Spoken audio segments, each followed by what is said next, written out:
안녕하세요. 방송 미개인의 진행자 국도영 PD입니다. 오늘은 본 방송이 아니라 특별 방송임을 먼저 좀 알려드리고요. 얼마 전에 지상파 방송을 통해서 시멘트 암매장 살인사건에 대해서 한 번쯤은 다들 들어보셨죠. 앞날이 창창한 젊은 여성을 살해하고요. 그것도 모자라서 야산에 유기하기 위해서 시멘트까지 사용한 아주 끔찍한 사건인데요. 사실 저희 프로그램 취재와는 조금 다를 수는 있지만 사안이 사안인 만큼 많은 분들이 아셨으면 하는 마음에 이렇게 촬영에 임하게 되었습니다. 여자친구를 숨지게 한 뒤 구덩이에 시멘트까지 부어가며 철저하게 숨긴 20대가 경찰에 자수했습니다. 자수하기까지 2주가 넘도록 살인이 있었다는 사실을 아무도 몰랐습니다. 경찰이 충북 제천시 야산에서 땅을 파기 시작합니다. 곧바로 딱딱하게 굳은 시멘트가 드러나고 깨부순이 여행용 가방이 나옵니다. 안에서 26살 김모 씨 시신이 발견됐습니다. 김 씨 죽음을 감추려 했던 사람은 남자친구인 이모 씨. 지난 2일 서울 자신의 집에서 헤어지자는 여자친구의 말에 화를 참지 못했다고 이야기합니다. 오늘 이 자리에는 실제 피해자분의 아버님과 전북대학교 법학전문대학원 송기춘 교수님께서 나와주셨는데요. 제2 그리고 제3의 피해자를 막기 위해 두 분 다 정말 어려운 발걸음 해주셨습니다. 시작하기 전에 알려드리지만 저희는 저희 공식 입장은 오늘 본 방송의 입장과는 다를 수 있음을 알려드리고요. 일단 좀 인사부터 좀 나눠보도록 하겠습니다. 네, 두 분 안녕하십니까? 네, 안녕하세요. 네, 안녕하십니까? 아버님 굉장히 마음이 무거우시겠지만 사건 이후에 조금 어떻게 지내셨습니까? 저희가 그 사건이 일어나기 전에 이제 자영업에 종사를 하고 있었는데요. 네네. 그 사건 이후에 지금 그 자영업을 이제 폐쇄 조치하고 지금은 뭐 마음을 달래자고 가끔 산에나 한 번씩 가고 또 지역에서 일어나는 조그만 봉사활동에 좀 전념을 하고 있습니다. 뭐 아직까지 온 식구가 사실은 삶이 아니죠. 그 생업을 지금 이렇게 원래 운영하시던 가게를 좀 정리를 하신 상태세요? 지금 이제 거의 폐업 상태죠. 운영을 전혀 안 하고 있으니까. 그렇죠. 아무래도 뭐 사건인지라 뭐 정상적인 좀 생활은 어려울 거라고 좀 보여지는데 아무튼 뭐 조금 이따가 다시 한번 말씀 나눠보고요. 네, 우리 교수님께서도 굉장히 바쁘신 와중에도 방송에 나와주셨는데요. 네, 어떤 인연으로 조금 자리까지 나오시게 되셨는지. 이 사건의 그 피해자의 동생과 제 아이가 같은 학교를 다니면서 인연을 가진 적이 있는데 그 아이를 통해서 이 사건을 접하게 되었고 이게 끔찍한 사건일 뿐만 아니라 모든 국민들이 분노할 그러한 모습을 가지고 있고 이 범죄라는 것은 그 공동체 구성원 모두에 대한 침해를 야기시키는 것이고 이것을 또 막고 또 이와 관련되는 사람을 또 치유하는 이런 문제는 공동체 구성원 모두의 책임이다 하는 그런 생각에서 조금이라도 도움이 될까 싶어서 오늘 나오게 됐습니다. 알겠습니다. 그 본 방송의 내용은 앞으로 진행될 내용들은 법적 안정성과 관련된 좀 민감한 사안이 될 수도 있는 문제라서 저는 중립적인 입장을 취해서 좀 공정하게 진행할 수 있도록 하겠습니다. 먼저 마음이 무겁지만 본 사건에 대해 잘 모르실 수도 있는 국민들을 위해서 아버님께 사건과 관련된 질문들을 좀 죄송하지만 몇 가지 좀 드리겠습니다.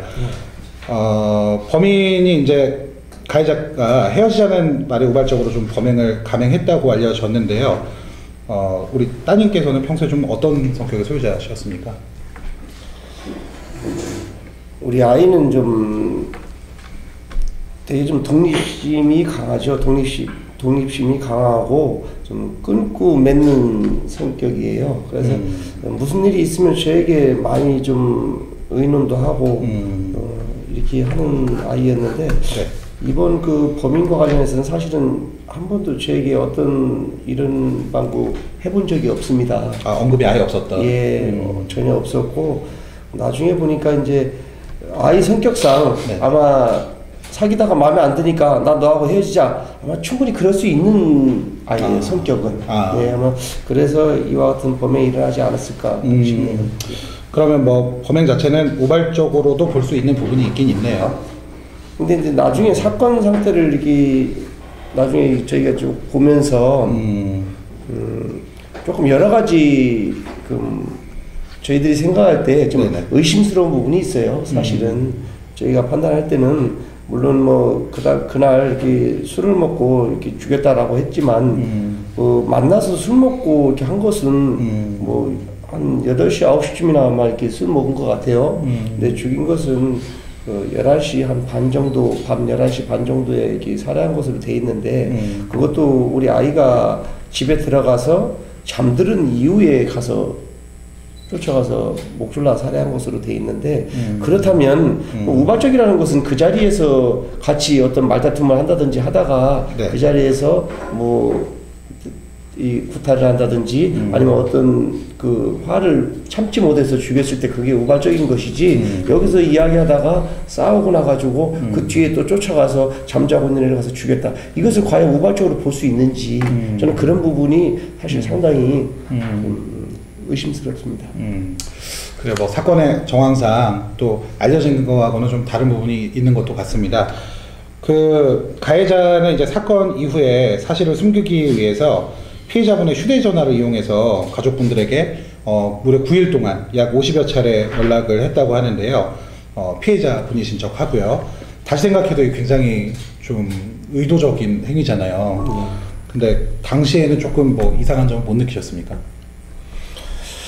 원래 이제 우리 아이가 계속 외국에 있어서 이제 저희하고 전화 통화보다는 이제 카톡으로 많이 통화를 했었어요. 네네. 그리고 그 범행이 일어나기 이틀 전인가? 네네. 이때 저하고 이제 전화 통화를 했습니다. 그래서 4월 말경이죠. 4월 말경에 저하고 전화 통화를 하면서 아빠 내가 5월 달부터 엄청 바빠지기 때문에 무슨 일이 있으면은 이렇게 카톡 남겨놓고 문자 남겨놓으면 아빠 내가 전화할게. 그리고 내가 필요하면 내가 전화할 테니까 아빠 그렇게 알아. 그리고 내가 6월 초에 아빠 내가 집에 갈게. 이렇게 이제 이야기를 했거든요. 메시지로요? 아니 통화로. 저하고 직접. 그러고 나서 사실은 우리 아이가 이제 5월 2일 날 살해를 당했는데 그 저하고 통화하고 불과 한 이틀 정도 있다가 살해를 당한 거죠. 근데 그 이후에 이제 제가 궁금해서 이제 카톡을 넣었어요. 카톡을 넣으니까 뭐 답이 오고 또 제가 5월 7일 날, 8일 날 우리 아이는 어버이날 뭐 생일 이런 것을 한 번도 빼놓고 지나가는 애가 아니에요. 뭐 선물을 보내준다든지 전화를 한다든지 이렇게 하는 애기 때문에 근데 그날 제가 서울에 올라갔었습니다. 서울 올라가서 아이한테 전화를 하는데 전화를 안 받아요. 네네. 계속 전화를 안 받아요. 그래서 왜 전화를 안 받니? 너 바빠? 그랬더만 바쁘니까 다음에 연락한다고. 그래서 카톡으로만 이제 계속 이야기하고 또 아이가 많이 바쁜가 보다. 이제 그렇게 알고 있었죠. 그리고 또 제가 내려오니까 아빠 서울 왔다가 잘 내려갔어? 그렇게 이제 또 문자도 오고 전혀 의심할 수 있는 상황이 사실은 없었어요. 그럼 전혀 모르셨던. 그러다가 이제 5월 한 8일인가 9일인가 그 회사 다니던 회사에서 이제 내용 증명이 오게 된 겁니다. 네. 그래서 우리 아이가 계약을 위반했으니까 위약금을 물으라는 거예요. 네네. 그래서 저는 우리 아이가 지금 직장 잘 다니고 있는데 갑자기 위약금을 물으라니까 이것이 무엇이냐. 이것은 분명히 제가 딸아이하고 통화를 해서 내용을 확인하지 않고는 저도 어떻게 대답을 할 수 없으니까 그래서 전화를 제가 이제 계속 하게 된 거죠. 전화를 제가 계속 했는데 안 받고 카톡으로 오는 거예요. 그래서 내가 너하고 꼭 통화를 해야 되니까 아빠한테 전화를 줘라. 그래서 제가 일부러 전화를 우리 아이가 좀 늦게까지 일을 하니까 밤 11시 이렇게 늦게도 전화를 한번 해봤고 또 아침에 출근 시간 이전에 전화를 하기 위해서 막 7시 뭐 8시 이런 시간에도 전화를 해보고 하는데 전화를 안 받아요. 네네. 그러고 나면 문자가 와서 무슨 일인지 카톡으로 얘기해라. 그래서 내가 너하고 꼭 통화를 해야 되니까 아빠하고 꼭 통화를 해야 되겠다. 지금 요거는 아빠가 통화를 해야만이 해결할 수 있는 문제니까 통화를 해라. 이렇게 했는데 답이 없어서 제가 이제 내가 뭔가 분명히 문제가 있다. 그래서 제가 이제 그것을 이제 경찰서에 고발을 해서 확인하려고 하고 있는데 그날 이제 여기 사건이 벌어졌다고 경찰서에서 연락이 왔더라고요. 근데 그게 이제 불과 처음에 그 5월 한 7일 요 정도까지 그 회사에서 그 내용증명서가 오기 전까지는 뭐 늘 이렇게 편한 대로 카톡 하던 대로 하고 했었기 때문에 문제가 없다가 그 내용 증명이 오는 바람에 이제 이거는 내가 통화를 해야 되기 때문에 통화를 해야 되겠다 해서 그때부터 이제 문제가 생긴 것을 알게 됐죠. 그러고 나서 불과 이제 그 일 있고 나서 한 3일 만에 이 애가 이제 뭐 자해를 하고 이와 같은 이제 행동을 하게 된 겁니다. 그러면 뭐 이때 당시에는 전혀 모르셨다라고 봐도 네. 그러니까 그 내용 증명이 오기 전까지는 전혀 몰랐죠. 왜냐면 아이하고 통화하고 불과 뭐 한 2, 3일 사이니까 통화하고 아빠 내가 좀 바쁜데 내가 또 6월 달에 갈 거고 하니까 무슨 일 있으면은 카톡을 하고 내가 아빠 계속 바쁠 거야. 이것을 4월 말에 통화를 했거든요. 그러고 나서 불과 이제 뭐 한 2, 3일 사이니까 저기 의심할 수 있는 상황은 아니었어요. 다만 그 5월 8일 이후로 그 내용 증명이 오면서 그때 이제 내가 이건 반드시 통화를 해야 되니까 전화해라. 그러면 전화를 안 할 아이가 아닌데 그때부터 전화가 없어서 야 뭔가 이상하다 이렇게 이제 생각을 하게 된 거죠. 알겠습니다. 그러니까 뭐 그 다분히 뭐 의도적으로 유가족 분들께서도 전혀 눈치를 채지 못할 만큼 이렇게 메시지를 좀 보낸 거는 맞네요. 그러니까 전혀 티가 안 나죠. 예, 치밀하게. 뭐 이모콘티 쓰는 거나 평상시 말투나 이런 것까지 네. 예, 네. 전부 이렇게 비슷하게 해서 그런 것까지 때문에 다 신경 써서 그래요. 그 이후에 이제 가해자의 행적을 좀 살펴보면 한 호텔에서 자살을 기도했다가 경찰에 자수를 했다고 합니다. 이게 마치 양심의 가책을 느껴서 자살을 시도하려고 했던 것처럼 좀 보도가 많이들 되었었죠. 근데 실제 이제 당시 상황은 좀 어땠습니까? 아드님의 SNS 글을 보니까 뭐 사실상 수사망을 좁혀와서 그냥 가만히 있어도 뭐 이렇게 잡힐 수 있는 상황이었는데 그냥 그 타이밍에 자수를 한 거다 뭐 이런. 그렇죠. 네. 왜냐면 제가 아까 말씀드린 것처럼 네네. 분명히 이제 내용 증명이 오고 나서 그날 5월 뭐 8일인가 9일인가 이때쯤 오고 나서 제가 문제가 있어서 네네. 제가 전화를 해달라. 네네. 꼭 전화 통화를 해야 되겠다 해서 제가 계속 추궁을 했거든요. 계속 추궁을 했는데 이제 그때부터 그 애는 심리적인 이제 압박감을 느꼈겠죠. 제가 이제 그렇게 막 전화했을 때 그때 제가 이제 지금 이번 사건 기록을 보면 그때 아마 제천에다 안매장을 하고 한 그 시기였어요. 정황상. 그래서 지가 그 시기에 안매장을 해놓고 이제 그 친구와 뭐 여행을 간 그때였는데 그때 이제 저희가 계속 야 너 왜 전화 안 하니 하고 계속 이제 이렇게 의문을 갖게 되고 자꾸 제가 추궁을 하다 보니까 본인이 아무래도 심리적인 압박감을 느꼈겠죠. 그러다 보니까 이제 본인이 여러 가지 그 잘못한 것에 대한 감형을 받으려는 그런 그 연구를 많이 했던 것 같아요.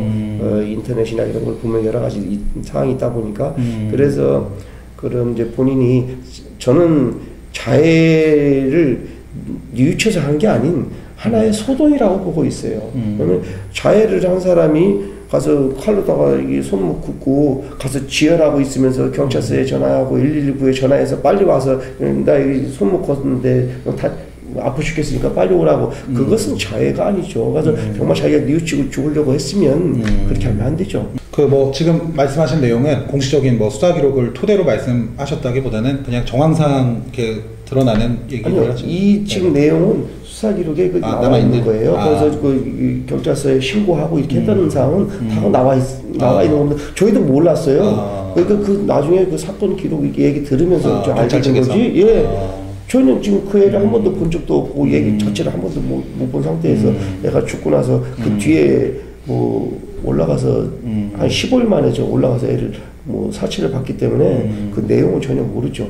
나중에 이제 이런 게 있었다. 뭐 119에 신고하고 112에 신고하고 저희 경찰서에 물어보니까 가서 수건으로 갖고 있었더라. 뭐 그때 다 사건 조사에서 나온 거예요. 뭐 기록을 토대로 봤을 때 이런 추측들이 가능할 것이다라는 말씀이신 거죠. 그렇죠. 알겠습니다. 조사한 바에 의하면 지금도 말씀해 주셨지만 가해자는 범행 다음 날부터 피해자 유기에 필요한 도구를 준비했고요. 그리고 유기 장소를 정한 뒤에 인근에 머무르면서 뭐 하루는 구덩이를 파고 그 다음 날은 피해자를 묻은 이후에 각 지방을 돌아다니면서 유기 도구를 은폐하는 치밀함까지 보였다고 합니다. 뿐만 아니라 이후에 아무 일도 없었던 것처럼 뭐 출근을 하기도 했다고 하고요. 처음에 언급해드린 것처럼 피해자의 휴대전화로 문자 메시지를 보내서 피해자에게 아무 일도 없었던 것처럼 가장하기도 했다고 하고요. 근데 이제 이토록 치밀하게 자신의 범행을 은폐하려 했던 가해자가 갑자기 자수를 하고요. 또 양심의 가책을 느껴 자살을 시도했으며 재판에 앞서 무척이나 반성하는 태도를 보였다고 합니다. 아이러니한 부분이 이제 자해한 뒤에 119에 전화를 좀 스스로 했다라는 얘기도 있고요. 자신이 이제 자신 자해를 했다고 빨리 와달라고 뭐 두세 차례 전화를 더 하기도 했다라는 얘기들이 있는데, 그래서 이제 그 진위가 이제 조금 궁금해지는 대목이 있습니다. 교수님, 본 사건의 재판 과정을 뭐 잘 알고 계실 것으로 보여지는데, 가해자가 이제 법정에서 징역 18년을 선고받았다고 해요. 네네. 한 사람의 인생을 지금 굉장히 깡그리 망가뜨려 놓은, 지금 생업까지 포기하신 상태시잖아요. 가족들의 삶조차 망가뜨려 놓은 죄값 치고는 뭐 너무 좀 가볍다는 생각이 드는데, 좀 어째서 이런 판결이 났을까요? 어떤 범죄를 범했을 때 거기에 대해서 가해지는 형벌이라는 것은 일단 그 범죄가 얼마나 중한 것인가, 또 그걸로 인해서 처리되는 피해가 얼마나 큰가, 이런 것들을 고려해서 각 범죄마다 이렇게 형량이 정해져 있는데 거기에 대해서 이제 형을 선고하는 문제는 그것과 함께 이 사람을 어느 정도 기간 동안 사회로부터 격리시켜 놓은 게 필요한가, 그리고 또 이 사람이 그 기간이 지나면은 사회 복귀해서 또 하나의 사람으로 생활할 수 있는가, 이런 것들을 당연히 그러니까 책임하고 이 사람을 또 사회에 복귀시키기 위한 나름의 여러 가지 예방적인 차원, 이런 것들을 고려해가지고 이루어진다고 할 수 있습니다. 그리고 이 형벌을 논할 때 어떤 그 범죄에 대해서 무거운 형을 선고하는 게 꼭 좋은가, 그게 꼭 필요한가. 물론 그 형이라는 것이 그 피해를 입은 사람들의 입장에서 보면은 그에 대한 충분한 그 값을 치러야 된다 하는 입장에서는 또 그게 타당하겠지만, 또 한편에서는 중형을 선고하면 오히려 완전 범죄를 은폐하고 또 더 끔찍한 범죄를 또 초래할 수 있다는 이런 점 때문에 또 그 아주 엄벌에 대해서는 또 비판적인 입장이 아울러 존재합니다. 그래서 그 사람의 어떤 죄에 대한 책임과 함께 또 결국은 이 사람을 사회에서 완전히 배제하는 사형을 시킬 게 아니라면은 결국 어떤 경우든 사회에 다시 복귀할 그런 것도 예정하지 않을 수가 없다는 점에서 이 두 가지를 고려해서 형을 정하게 되는데, 형법에서는 그 범인이 어떤 상황인가, 나이나 지능이나 이 사람의 성품이나 뭐 이런 요소들, 그리고 또 피해자와 어떤 관계인가, 또 범행의 동기와 결과, 또 수단, 그리고 범죄 후에 어떤 모습으로 보이는가, 이런 것들을 종합해가지고 고려를 하는데요. 이제 각 범죄마다 사실은 사형 같은 경우만 해도 사형, 무기 또는 5년 이상의 징역에 처한다고 되어 있으니까 판사마다 어떤 사람은 이걸 사형으로 뭐 선고를 하는 사람도 있고, 동일한 범죄라고 하더라도 거기에 대해서 어떤 사람은 5년 정도로 해서 판단할 수 있고, 굉장히 이 형량의 편차가 클 수 있습니다. 그래서 나름대로 이 재판부마다 다 이게 달라질 수 있으니까 그렇게 될 경우는 법원에 대한 신뢰 자체가 문제가 될 수 있잖아요. 그래서 이 대법원에서 양형 기준이라는 것을 정해놨습니다. 그래가지고 그 양형 기준을 가지고 이 판사들이 이 형량을 정하게 되는데, 그런 차원에서 18년이라는 형이 나름 도출이 되지 않는가 이렇게 생각합니다. 이게 그 지금 여기 계신 아버님이나 피해를 입은 사람, 지금도 고통 있는 사람들의 경우에는 이게 어떻게 그 짧은 형, 이렇게 짧은 형을 선고할 수 있겠는가 하지만은 또 한편에서 이 그 전체적으로 이 범죄에 대해서 이 형량을 선고하는 걸 보면은 이것도 상당히 그 중형에 속하는 것도 또 사실입니다, 지금. 아, 그런가요? 예. 근데 분명히 그 지금 여기에 동의를 하지 못하는 것은 그렇게 끔찍한 범죄를 저지르고도 이런 정도의 형밖에, 또 18년이면 사실은 금방 지나가는 시간이거든요. 그래서 결국 이 사람이 20년도 안 되는 그런 기간 이내에 다시 우리하고 같이 살아야 된다 이런 것들을 생각하면 지금 그 피해자 가족분들의 어떤 그 두려움이라는 것이 그런 분노라는 것이 이것으로는 가시지 않는다는 점에서 좀 적정한 형량인가 하는 의문은 분명히 존재합니다.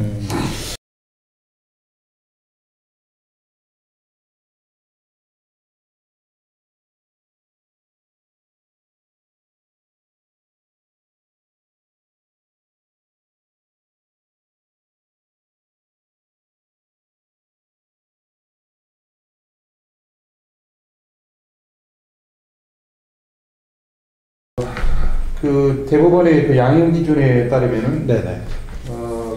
이 살인 범죄의 그 유형을 5가지 정도로 이렇게 나누고 있습니다. 네네. 그래서 참작할 만한 동기가 있는 살인, 또는 일반적인 그런 살인, 그리고 좀 비난할 동기가 있는 살인, 그리고 중대한 범죄에 관련되는 이런 살인, 아니면 극단적으로 인명을 경시하는 살인 이렇게 나눠가지고 이 유형을 분류했는데 지금 같은 경우는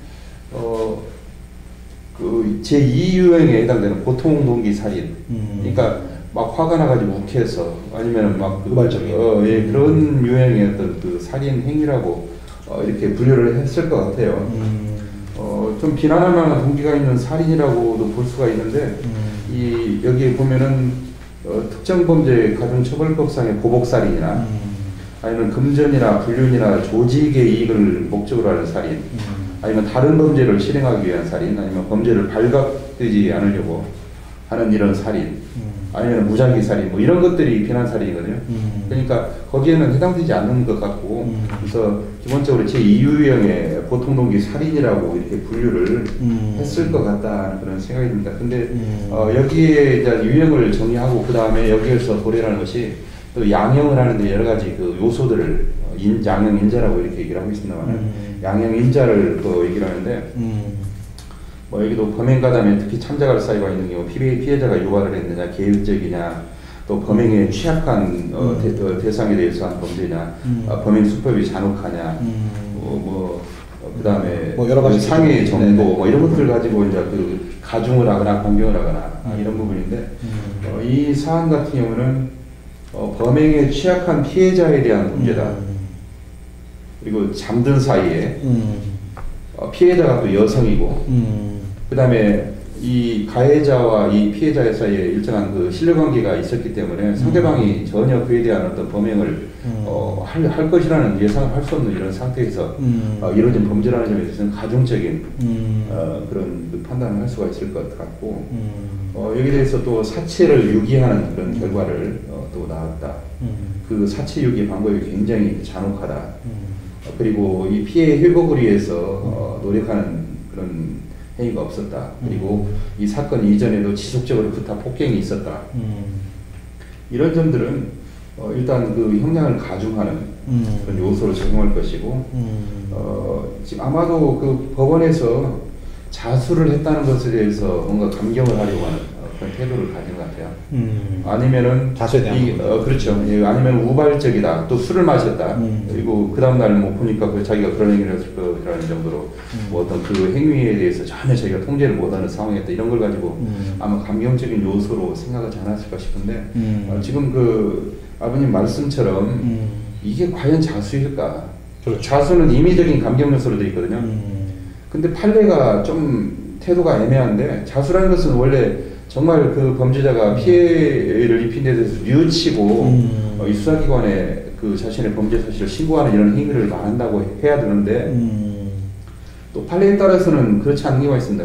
자수라는 게 반드시 뉘우쳐서만 와야 자수가 아니라 일단 수사에 협조했다는 그 사실 자체로도 나름 감경을 할 수도 있다는 이런 태도를 취하기 때문에 참 그럴까 하는 싶지만은 또 그걸 그 법관이 이렇게 판단을 한 데서는 또 또 그렇게 볼 수도 있겠구나 하는 생각을 한다면은 그걸 감경을 한 게 좀 납득은 안 됩니다만은 여하튼 하여간 자수라는 요소로 감경을 해서 이 형량이 결정되었다 그래서 가중 요소는 상당히 많고 감경 요소는 적어서 이 양형 기준표에 나온 대로 기준을 10년에서 16년 사이로 하고 한 10 뭐 한 3년, 4년 정도를 기본으로 잡아서 거기에 조금 가정을 해가지고 18년이라는 형을 선고하지 않았을까 이렇게 생각을 하는데 기본적으로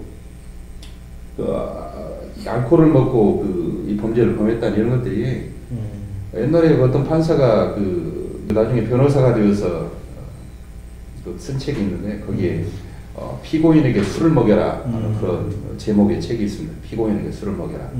그 이유는 이 재판 과정에서 어떻게든지 형량을 좀 낮춰보려고 그러는데 술을 마시고 했다 하면은 판사들이 좀 봐주는 경향이 있으니까 그에 맞춰가지고 술을 억지로 먹은 것처럼 하는데 뭐 피고인한테 술을 먹었냐고 물어보면은 이 사람은 안 먹었는데요 하면 이게 어긋나는 거죠. 근데 그 정도로 이 알코올을 복용하고 이 범죄에 대해서 관대했던 그런 경향이 있는데 요새는 그렇지는 않다고 볼 수 있습니다만 하여튼 그런 부분도 지금 일반인들의 입장에서는 그걸 감형의 요소로 삼는 게 좀 100% 납득하기 어렵다. 그리고 자수에 대해서도 그걸 과연 자수라고 해서 감형을 해야 되는가.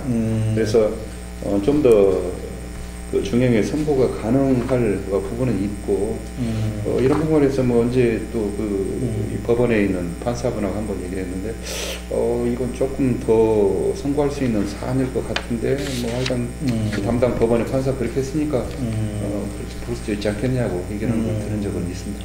그럼 뭐 지금 해주신 말씀을 좀 종합하자면 해당 사건, 그러니까 이번 사건을 두고 보자면 네네. 판사님께서 할 수 있는 범위에서는 뭐 최대한 이 기준에 따르면 무거운 형량을 주신 것은 맞다라는 얘기가 될 수는 있겠네요. 네, 판사로서 그런 노력을 분명히 한 건 맞지만 과연 자수라고 볼 수 있는가, 정말 감형을 할 정도의 자수 행위라고 볼 수 있는가. 오히려 지금 오히려 피해자 가족분들은 그게 더 가정스럽다고 생각할 수 있는 그런 상황으로 인식될 수 있는데 그에 대해서 뭔가 단지 자수이기 때문에 그렇게 감형을 할 수 있는 거라고 보기보다는 뭔가 더 설득력 있는 근거를 제시하면서 이런 이 판결문이 작성되어야 되지 않았을까 하는 생각도 듭니다. 알겠습니다. 일단 지금 쟁점이 되는 부분이 뭐 자수에 대한 의미와 그리고 뭐 술을 먹고 범행을 저질렀을 때 국내에서는 아직까지는 지금은 아니지만 뭐 현재까지는 뭐 조금 다소 형량에 대해 영향을 미치는 요소가 있었다라는 말씀을 해주셨는데 이게 사실 아까 말씀하신 것처럼 지금 가해자분의 경우에는 18년 만약에 살고 나오셔도 나이가 40대이실 거예요. 제가 알기로는. 그쵸? 네. 그러면 사실 제2의 인생을 살아갈 수도 충분히 있는 부분이라고 좀 보여지는데 이게 우리나라의 법이 관대한 건가요? 아니면 다른 국가에서도 좀 비슷한 상황인 건가요? 지금 이런 기준들이나 이런 부분들에 대해서. 글쎄 뭐 나라마다 다르고 그 부분은 제가 정확히 말씀을 드릴 수 없는 부분입니다만 뭐 단적으로 미국 같은 데 형량 계산법을 보면 그 범죄가 여러 가지가 경합되면 그것을 합산하는 방식으로 근데 우리의 경우에는 여러 가지 범죄가 있을 때는 가장 중한 형의 2분의 1까지 가중하는 이런 방식으로 해서 하기 때문에 기본적으로 이 형량에 접근하는 방식 자체가 좀 약하다고 볼 수 있는 그런 여전히 있는 것 같습니다. 그래서 과거에 좀 이 유기형을 선고하는 경우에 상한선이 너무 낮다고 해서 지금은 그걸 한 50년까지 인상을 해서 좀 적정한 처벌을 하려고 하는 게 있습니다만 그런 부분은 나름대로 형사 정책적인 그런 차원에서 접근할 수 있는 여지가 있다. 뭐 저는 뭐 학자는 아니지만 그런 얘기는 믿습니다. 그러니까 한 번이 어렵지 두 번이 힘드냐 이런 얘기도 있지 않습니까? 그래서 사실 지금 뭐 살인죄 같은 경우는 사람을 죽인 행위이기 때문에 굉장히 중대한 범죄고 이런 또 분들이 또 형량이 맞춰 끝나고 나면은 다시 우리 주변으로 뭐 돌아오게 되는 건 사실 아닙니까? 그래서 사실 현재 이런 판결들 이렇게 나오고 있는 판결들이 본 사건하고는 좀 우리 유가족분들하고는 관련 없는 방송을 보시는 일반 분들에게도 영향을 좀 줄 수 있는 부분이 아닌가 싶은데 네, 그런 부분에 대해서는 좀 어떻게 생각하십니까? 뭐 제2, 제3의 피해자를 양산해낼 수 있는 부분이 있지 않나 라는 것에 대해서는 그러니까 이런 사건이 다른 사람의 어떤 범죄에 영향을 미친다는 그런 결과도 있지만 또 반드시 그런가 하는 그런 생각이 드는데 결국 이걸 계기로 해서 이 국가기관이 범죄 예방과 관련한 그런 활동을 적절히 하면서 이런 문제는 대처해야 될 문제가 아닐까 그런 생각이 듭니다. 사실은 구형 자체는 무기징역에 전자발찌 20년을 구형했다라는 얘기가 있었는데요. 전자발찌는 기각이 됐다라고 예. 얘기를 들었습니다. 근데 그 전자발찌가 기각된 이유는 뭘까요? 지금 여기 전자발찌를 네. 부착하도록 하는 데 관련돼서는 특정 범죄자에 대한 보호관찰 및 전자장치 부착 등에 관한 법률에 규정이 있습니다. 이 5조에서 살인범죄를 저지른 사람의 경우에 살인범죄를 다시 범할 위험성이 인정되는 이런 경우에 전자발찌를 부착하도록 하고 있는데요. 아마도 끔찍한 범죄를 범한 그런 범죄자이긴 해도 이게 초범이다, 우발적이다. 또 그러진 않을 것이다. 그래서 아마 재범에 대한 위험성을 인정하는 데는 조금 주저하지 않았을까. 그런 판결의 영향을. 그래서 그 범죄의 동기나 피해자의 관계나 심리 상태, 재범의 위험성 등을 고려해야 된다 이렇게 얘기를 하고 있는데요. 그런 부분 때문에 아마 기각되었지 않나 생각이 듭니다. 그 본 사건에 대해서 관심을 갖고 계신 대중분들이 많으신 것으로 알고 있는데 아버님께 조금 다시 질문 드리겠습니다. 그 사실 저희 방송에 나와주시게 된 것도 뭐 물론 억울한 부분을 토로하시고자 하는 부분도 있으실 수 있겠지만 뭐 제2, 제3의 피해자를 없애야 한다는 좀 그런 마음으로 나와주신 거잖아요. 그렇죠. 얼마 전에 재판에서 이제 가해자가 이제 재판을 받는 모습을 18년형을 선고받는 모습을 보시고 우리 어머니께서는 조금 현장에서 실신을 하셨다는 뭐 기사가 나왔는데 현재는 좀 괜찮으신가요? 뭐 저희 가족은 지금도 뭐 매일 뭐 애 사진 뭐 끌어안고 울고 지금도 그렇게 지내고 있습니다. 그렇게 지내고 있는데 뭐 18년이고 뭐 10년이고 30년이고 무기징역 그게 뭐 중요하겠습니까? 그러면 뭐 어차피 우리 아이는 다시 뭐 돌아올 수 없거든요. 그렇죠. 돌아올 수 없는데 지금 우리 사회에서 일어나는 이렇게 각종 매스컴에 나오는 이러한 상황들을 보고 그런 형량을 보고 그런 유사한 범죄가 계속해서 일어나고 있다는 거죠. 죽이고 자해하고 신고하고 이제 이런 것들이 매스컴에 나가면 그걸 보고 그와 유사한 이와 같은 범죄들이 그 유사 범죄가 계속해서 일어나고 있다는 거죠. 근데 그렇게 해서 보니까 처벌이 아주 좀 많이 감경받고 이렇게 손방망이 처벌이 된다. 물론 뭐 18년 그렇게 중형이라면 중형이지만 저희들이 봤을 때는 사실은 그래요.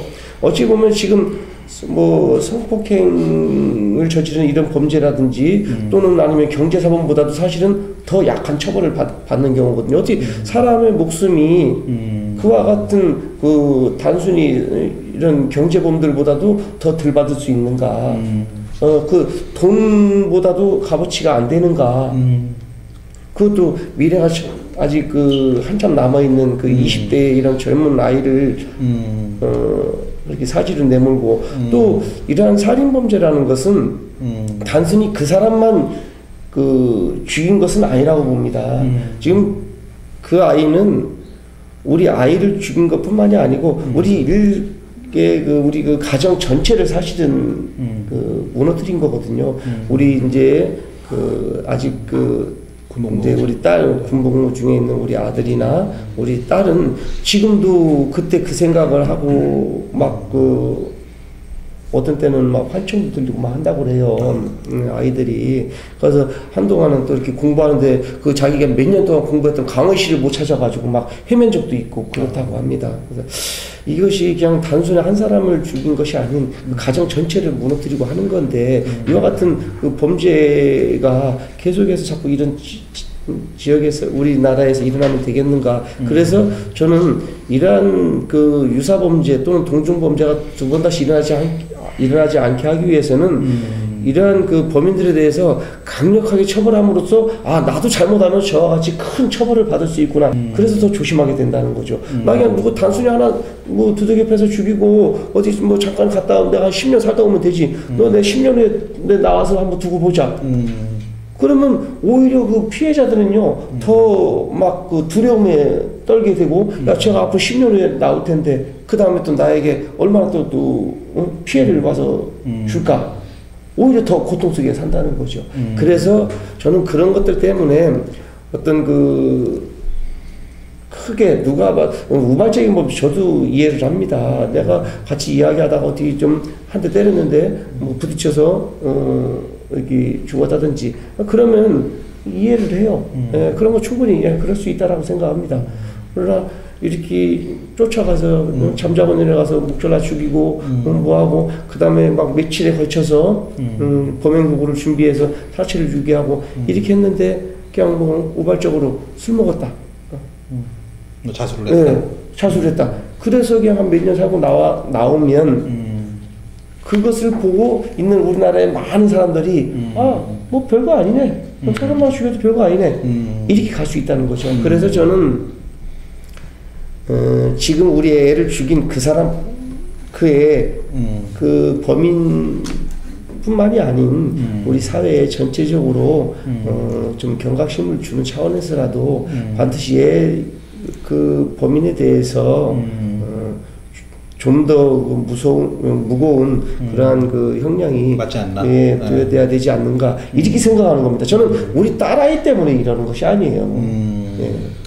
그래요. 지금 말씀해주신 내용들은 사실 피해자 입장에서 그리고 유가족분 입장에서 하신 말씀이신 부분이신 거고, 자 이제는 그 법 전문가의 입장을 조금 들어보고 싶은데요. 지금 뭐 내용을 사실 들으셨을 텐데 전문가 입장에서는 좀 이런 부분에 대해 어떻게 생각하십니까? 지금 뭐 범죄 유형에 따른 뭐 처벌의 경중을 조금 말씀해주신 것 같은데. 이 18년이라는 형을 선고하는 과정에서 이 관련 당사자들이 그것이 선고되게 된 어떤 합리적인 근거에 대해서 납득하기 어려운 그런 부분을 갖고 있다는 점이죠. 아까 말씀하신 대로 이게 자수냐, 오히려 더 비난을 받아야지 오히려 술 먹고 했는 이것이 왜 이 사람을 덜 비난하는 요소가 될 수 있느냐 하는 이런 부분에 대해서도 결국은 그러니까 이 수사, 재판 또는 형의 집행 이런 과정 자체가 이 피해자의 어떤 피해를 회복하고자 하는 그러니까 치유적인 또는 회복적인 그런 사법의 차원에서 이루어져야 될 필요가 있고 분명히 그래야 되는데 그런 부분들이 굉장히 소홀하게 다루고 있는 것이 아닌가 그런 생각에서 오히려 접근을 좀 했으면 좋겠다는 그런 생각이 듭니다. 보면 지금 어떤 형량들이 상당히 약하다는 그런 차원을 얘기를 할 때 오히려 피해자보다는 가해자의 인권보호를 더 치중하는 게 아니냐 이런 얘기들도 많이 있습니다. 한편에서는 좀 부당한 것 같지만 또 한편에서는 분명히 또 옳은 면을 갖고 있어요. 피해자보다는 가해자의 중심을 두고 어떤 인권 침해에 관련되는 문제를 논의했고 저도 사실은 그랬습니다. 근데 그 이유는 거기에 있는 것 같아요. 그동안 국가 권력이 또는 피의자, 피고인에 대해서 이 벌을 하는 과정에서 상당히 많은 인권 침해가 이루어져 왔기 때문에 또 특히 억울한 피해자들도 있었기 때문에 이런 사람들의 인권을 보호해야 된다는 것이 학자들뿐만 아니라 어떤 인권운동을 하는 사람들의 경우에 상당히 중요한 화두였던 그런 부분이 있고 또 한편에서는 이 법원의 재판 과정에서 사실은 피해자보다는 법원은 이 사람을 어떻게 처벌하는가 이 문제만 생각을 하니까 그리고 또 피해자가 여기서는 보이지 않거든요. 지금 헌법에서 그래도 뭐 피해자의 그 재판 절차에서 진술권도 보장하고 있지만 옛날에는 피해자가 이 재판 절차에 관여하는 것도 상당히 제한적이었고 이 과정에서는 이 피해자가 보이지 않으니까 결국은 뭐 이 범죄자를 좀 너그럽게 처벌하는 이런 것들이 별 문제가 없는 것처럼 잘 봐줄 수 있는 것 이렇게 접근했기 때문에 굉장히 이 가해자에 대해서 온정적인 그런 태도를 취한 것으로 분명히 여겨졌는데 분명히 어떤 범죄라는 것은 그게 이 사회 전체에 대한 어떤 공격이고 사회 전체의 이익 또는 사회 구성 모두의 이익을 침해하는 행위이기 때문에 이 법원에서도 그런 문제들을 잘 인식하고 엄벌을 하는 적정한 형을 선고하는 이런 것들은 분명히 헌법적인 의무입니다. 그걸 통해서 국민의 생명과 신체의 안전을 확보하는 또 재산을 지키는 이런 활동을 하는 것이기 때문에 국가의 그런 기본적인 인권을 보호하는 의무 차원에서도 그 너그럽게 하는 것만이 능사는 분명히 아니라는 그런 점은 얘기를 할 수 있을 것 같습니다. 그런 부분은 분명히 존재한다. 뭐 저는 다른 거 다 떠나서 그냥 저는 일반인입니다. 일반인 시각에서 제가 참 안타까운 게 여기 자리해주신 아버님은 피해자 유가족이시잖아요. 그리고 어머님도 피해자 유가족 분이시고 사실 그런 내용들이 언론을 통해서 굉장히 적나라하게 보도가 되고 있거든요. 제가 알게 된 사실조차 인터넷에서 검색해보고 알았을 정도로 그 우리나라에서는 사실 범죄가 일어났을 때 피해자의 인권보다는 가해자분들은 사실 얼굴 나오는 경우는 거의 못 봤어요. 저도 개인적으로 TV 볼 때마다 느끼는 게. 근데 그래서 인터넷에서 지금 보면은 여론 자체가 너무 가해자 인권을 챙겨주는데 뭐 보호해주는데 좀 우리나라 그 현행법이 작용되고 있지 않냐 뭐 이런 말씀들을 일반 분들이 많이 하시긴 하는데 뭐 그냥 사실만 놓고 보자면은 그렇다라고도 볼 수 있는 건가요? 그럼 지금 현재 우리나라의 뭐 인권 보호 체계라든지 그런 부분들이 가해자에게 조금 더 치중되어 있는 것은 맞다라고 금방 말씀드린 대로 기본적으로 그동안의 국가 권력에 의한 어떤 국민의 신체 자유를 침해하는 이런 부분들이 굉장히 많았기 때문에 분명히 이런 피고인의 중점을 두고 어떤 인권 보호의 제도가 만들어진 것이 사실이죠. 그리고 또 헌법상 또는 형사법상 무죄 추정을 받을 권리, 유죄의 확정 판결을 받기 전까지는 무죄를 추정된다는 게 이런 형사 절차에서의 대원칙이거든요. 이제 이게 언론에까지 적용이 되느냐 하는 이런 것은 좀 논의의 여지가 있지만은 또 한편에서는 언론에다가 그 피해자의 얼굴을 내서 공개를 해가지고 이 사람을 사회적으로 매장을 하겠다. 이런 취지도 좋지만 또 한편에서는 국민들이 그걸 보고 더 끔찍해하고 또 그게 또 어떤 경우에는 피해자에게 더 고통을 주는 이런 모습이 될 수 있기 때문에 여러 가지 고려를 해서 언론도 기본적으로 이런 무죄 추정의 그런 관점에서 그 얼굴을 공개하지 않는 방식으로 보도를 하는 게 일반적이라고 얘기를 할 수 있습니다. 근데 이제 또 한편에서는 다른 관점에서 오히려 얼굴을 공개해서 명예를 분명히 처단을 하는 이런 바람직하지 않느냐 이런 주장도 있을 수 있는데 하여간 현재의 상당히 많은 언론사의 경우에는 그런 태도를 갖고 있는 것도 사실이다. 알겠습니다. 지금 뭐 현재 사건으로 다시 얘기를 돌아가면 가해자가 지금 현재 뭐 항고를 한 상태라고 들었습니다. 맞습니까? 예, 가해자도 항고를 했고 예, 또 항소를 했고 죄송합니다. 예, 검찰 측에서도 항소를 한 것으로 알고 있습니다. 뭐 말할 것도 없겠지만 좀 신경이 어떠십니까? 그런 소식을 접하셨을 때. 이제 저희 그 검찰 측에서 항소한 것은 이해가 간다고 봅니다. 왜냐하면 처음에 검찰에서 무기징역에 전자발찌 20년을 구형을 했거든요. 네네네. 그렇게 해서 이제 구형을 했는데 결국 이제 18년으로 이렇게 선고가 됐는데 이제 저희가 좀 그 범인에 대해서 이해를 하지 못하는 부분은 판사는 범인이 초범이고 많이 뉘우치고 있다, 반성문도 쓰고 있다, 뭐 왔다 뭐 이렇게 하고 있는데 그래서 감형을 해줬다라고 하는데 그 범인은 지금 그 18년도 너무 많다는 거거든요. 그렇죠. 이거 너무 많다. 왜 이렇게 많냐? 더 감경해주라. 이래가지고 감형해주라. 이래서 지금 이제 항소를 한 것으로 알고 있습니다. 그래서 그 내용을 보고 참 너무 기가 막히고 말이 안 나오죠. 자기 잘못을 뉘우치기보다는 어떻게 해서든 좀이라도 덜 형을 살고 나가야 되겠다.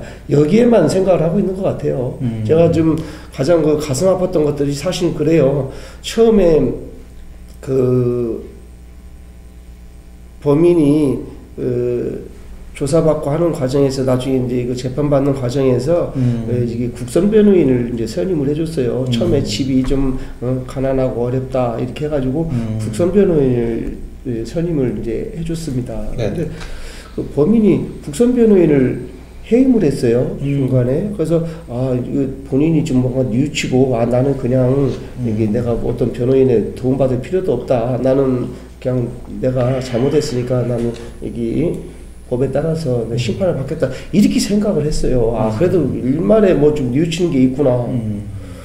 근데 좀 있다 보니까 법무법인을 고용한 거예요. 법무법인의 많은 변호사가 이렇게 활동하고 있는 그 법무법인을 아주 그 고액의 수임료를 주고 해가지고 감형을 받으려는 노력을 막 하는 거예요. 이거 보고 과연 얘가 뉘우치고 있는 애인가? 자기 잘못은 정말 모르고 있구나. 반성문 쓴다. 저는 뭐 그렇게 따져본다면 우리 아이가 살아 돌아올 수 있다면 제가 뭐 손가락을 잘라서 혈서라도 쓰겠습니다. 그렇게 해서 살아 돌아올 수 있다면. 근데 그게 아니잖아요. 당연히 구치소에 있으면서 반성문 안 쓰는 사람이 어디 있겠습니까? 근데 반성문 쓰고 있으니까 뉘우치고 있다. 저는 그런 것들이 납득이 안 가는 거죠. 그래요. 알겠습니다. 지금 이제 항소가 진행되고 있는데요, 교수님. 혹시 이게 항소 이후에 형량이 조금 낮춰질 가능성이 있는 건가요? 현재 상황에서는 뭐 있다면 어느 정도를 혹시 예상을 할 수 있을까요?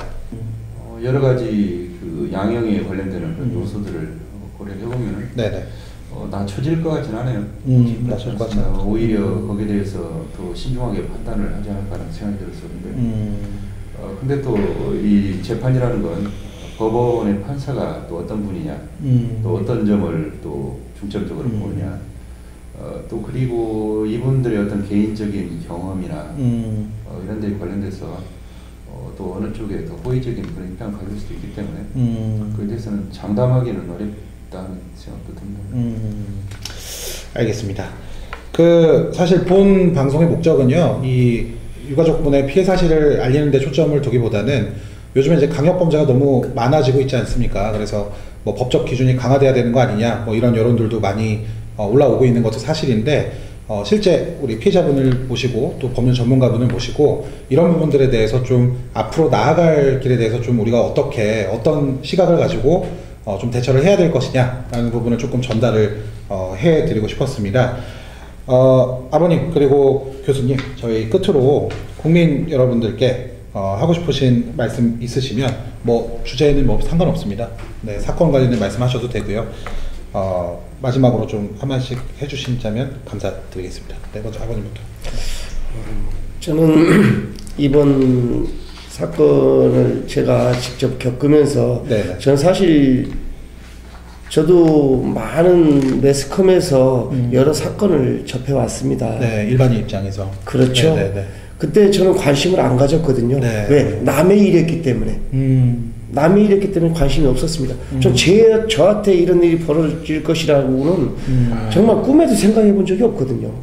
근데 어느 날 그 일이 저한테 일어난 거죠. 그러고 나서 여러 사건의 그 기록을 보면서 여러 가지를 쭉 많이 생각해보고 느꼈습니다. 그 가장 중요한 것이 뭐냐면, 처음에 이러한 사건이 일어나기 전에 여러 가지의 사실은 사건들이 일어났었다는 거죠. 뭐 폭행이라든지 어떤 뭐 상해라든지 막 이와 같은 일이 많이 일어났었어요. 근데 저는 그 사실을 사실은 전혀 몰랐어요. 우리 아이가 저한테 이야기하지 않았기 때문에 전혀 몰랐는데 나중에 이제 조사하는 과정에서 보니까 우리 아이가 그러한 사항을 자기가 다니던 그 직장에도 직장 상사한테도 가서 이야기한 적이 있고 친구들한테도 얘기했더라고요. 이러이러한 일이 있었다. 그 제가 보니까 우리 아이는 내가 이와 같은 어려움을 겪고 있다라고 내 손을 잡아달라고 사실은 이렇게 구원의 손길을 요청했던 것 같아요. 그래서 우리 아이가 그런 그 많은 고통을 스스로 감내하다가 결국은 이 죽음에까지 이르게 됐습니다. 그래서 저는 이번 사건 이걸 떠나서 우리 주변에 누군가가 나에게 어떤 구원의 손길을 요청하면 그냥 누구라도 가서 잡아줘야 됩니다. 그 사람이 손을 잡아주지 않으면 앞으로 더 큰 일이 일어나거든요.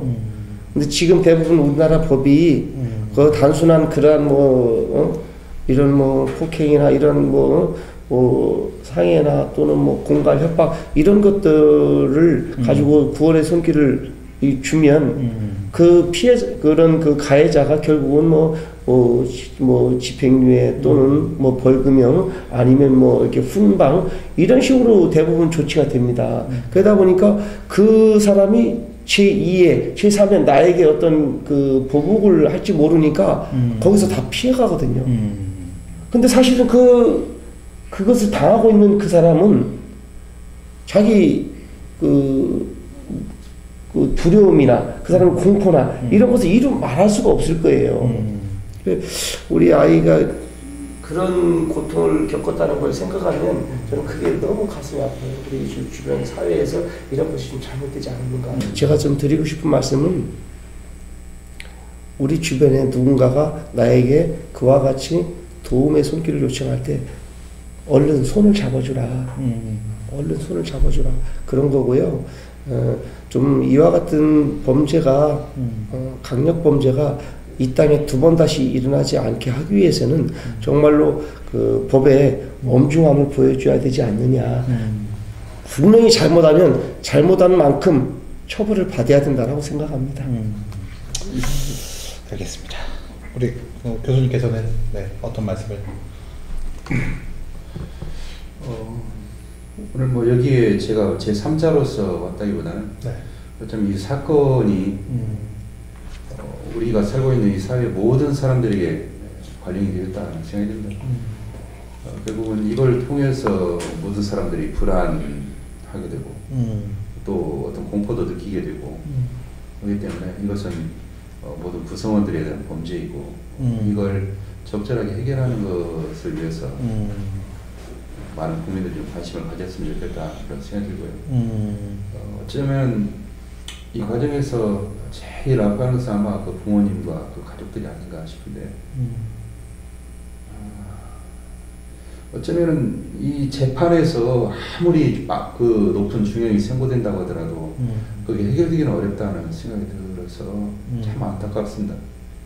결국 좀 마음을 잘 치유하는 그런 과정을 통해서 부모님이 또 그럼에도 불구하고 좀 행복한 그런 삶을 사시면 좋겠다는 생각이 드는데 결국 이 재판 과정에서 법원이 정말 합리적이고 설득력 있는 그런 근거를 들어서 또 이 과정에서 피해자의 어떤 아픔을 치유하기 위한 그런 노력들을 사실은 따뜻한 말 한마디라도 이 과정에서 큰 도움이 되지 않을까 그런 생각이 들고요.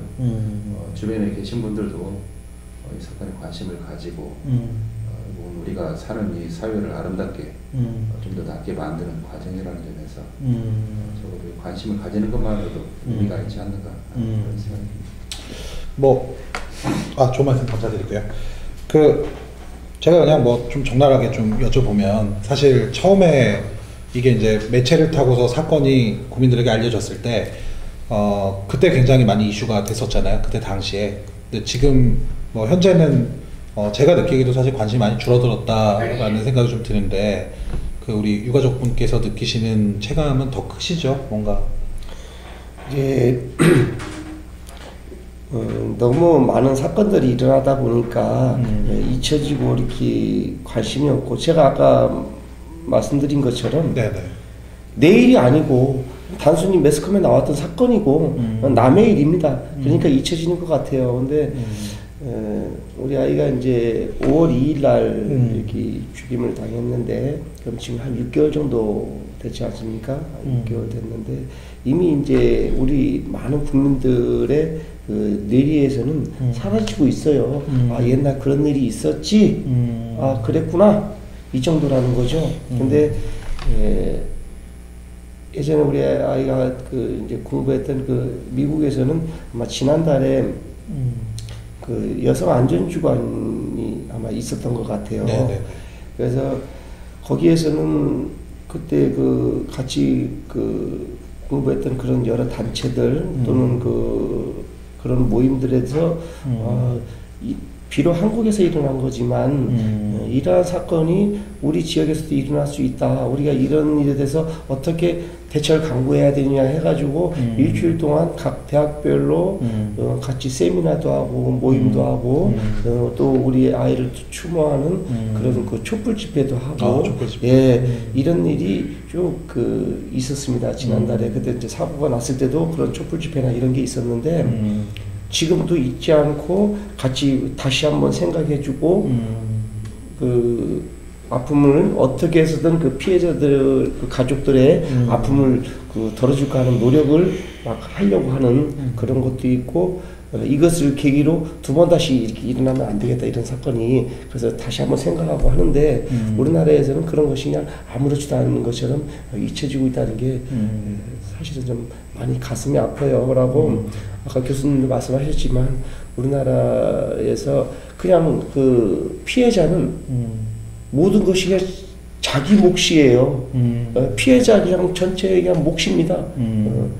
어느 누가 뭐 어떤 그 손길이 없어요.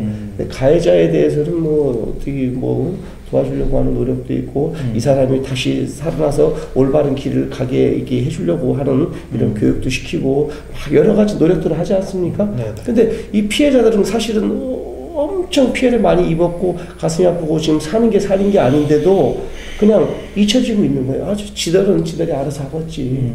자기들이 알아서 하겠지. 그런 것들이 너무 좀 가슴이 아픕니다. 사실은 잊혀지고 있다는 거, 저희 사건뿐만이 아니고 우리 애뿐만이 아니고 이런 사건이 잊혀지고 있다는 거, 가해자들, 피해자는 그냥 자기들이 스스로 알아서 헤쳐나가라. 네. 이런 것들 저희는 지금 아무런 그 생업에도 지금 복귀하지 못하고 있는데 그냥 그 제2, 제3의 그런 그 고통을 겪고 있다는 거죠. 그게 가슴이 아픕니다. 그래요. 네. 아버님 기운 내십시오. 네. 그 사실 본 방송을 기획하면서요, 정말 많은 고민을 했습니다. 제가 법률 전문가도 아닐 뿐더러 혹시라도 우리 유가족분들께 또 혹시 모를 피해를 드리지 않을까, 뭐 사실 지금도 조심스러운 부분인데요. 이게 사실 아까 두 분께서도 계속 말씀해 주셨는데 이런 일들을 직접 겪지 않는 이상은 저부터도 사실 좀 남의 일처럼 생각하고 지내왔던 것 같습니다. 진짜 뭐 남의 나라 얘기처럼요. 근데 오늘 이렇게 직접 뵙고 나니까요, 제가 그냥 뭐 개인적으로 이렇게 드는 느낌이, 아, 이게 정말 남의 얘기가 아니구나, 나도 언제든지 겪을 수 있는 일이구나, 이런 생각들이 정말 많이 들고요. 오늘 잘해주신 우리 아버님 또한요, 그냥 우리 주변에서 흔히 볼 수 있는 그냥 지방에서 자그마한 식당을 운영하시는 평범한 가장이셨습니다. 열심히 일하시면서 자식들 뒷바라지 해오셨고, 또 타지로 떠나보낸 자식들이 뭐 행여나 아프지는 않을까, 뭐 노심초사하다 잠드시는 그냥 우리 평범한 주변의 부모님들이셨는데요. 정말 좀 진지하게 생각해봐야 될 때가 아닌가 싶어요. 오늘 나눴던 얘기가요, 저 멀리 떨어져 있는 뭐 정말 남 얘기가 아니라 그냥 방송 보시는 여러분들 주변에서 언제든지 일어날 수 있는 일입니다. 아버님도 아까 말씀하셨잖아요. 나한테 이런 일이 생길지 정말 몰랐다 라고 하셨는데, 이런 부분들을 좀 우리가 평소에 조금 더 명심하고 경각심을 조금 더 가져야 할 시기가 아닌가 싶습니다.